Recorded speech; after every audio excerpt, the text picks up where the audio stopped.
Hi friends, junior NTR Koratala Shiva వీరిద్దరు కాంబినేషన్లో వస్తున్న రెండవ చిత్రం దేవర. ఈ చిత్రం 2 పార్ట్లుగా రిలీజ్ కాబోతుంది. మొదటి పార్టు ఏప్రిల్ 5వ తేదీన రిలీజ్ కాబోతుంది అనమాట. ఈ మూవీకి సంబంధించిన గ్లిమ్స్ను ఈ నెల 8వ తేదీన రిలీజ్ చేసిన విషయం తెలిసిందే. ఈ గ్లిమ్స్ రిలీజ్ 24 గంటల తర్వాత ఈ మూవీ యొక్క గ్లిమ్స్ ఎన్ని వ్యూస్ దక్కించుకుంది, ఏ స్థాయిలో రికార్డులను నెలకొల్పిందన్న విషయానికి వస్తే, ఈ మూవీ యొక్క గ్లిమ్స్ వచ్చేసి 24 గంటలు పూర్తయ్యేసరికి 26.17 మిలియన్ల వ్యూస్ అయితే దక్కించుకుంది. ఇక లైక్స్ పరంగా 705.7K లైక్స్ అయితే దక్కించుకుందనమాట. ఇక గుంటూరు కారం మూవీ గ్లిమ్స్ వచ్చేసి 20.98 మిలియన్ల వ్యూస్ అయితే దక్కించుకుంది. దేవరా మూవీకి గుంటూరు కారం మూవీ యొక్క డిఫరెంట్ వచ్చేసి 5.2 మిలియన్ల వ్యూస్ తేడాతో దేవరా మూవీనే లీడింగ్లో ఉందనమాట.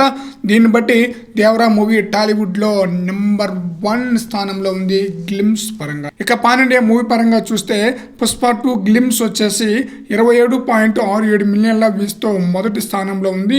రెండవ స్థానంలో దేవరా మూవీ నిలిచిందనమాట. లైక్స్ పరంగా కూడా టాలీవుడ్ లో 3వ ప్లేస్ లో నిలిచింది దేవరా మూవీ. మంచి రెస్పాన్స్ అయితే వచ్చిందనమాట. ఈ స్థాయిలో వ్యూస్ కానీ ఈ స్థాయిలో రికార్డ్ వస్తుందని చెప్పేసి ఎవరు కూడా ఎక్స్పెక్ట్ చేయలేదనమాట. గ్లిమ్స్ పరంగా మంచి రికార్డ్ అని చెప్పాలి. మరి చూడాలి ఏప్రిల్ 5వ తేదీన రిలీజ్ కాబోతున్న ఈ మూవీ ఎలాంటి రికార్డులను బ్రేక్ చేస్తుందో.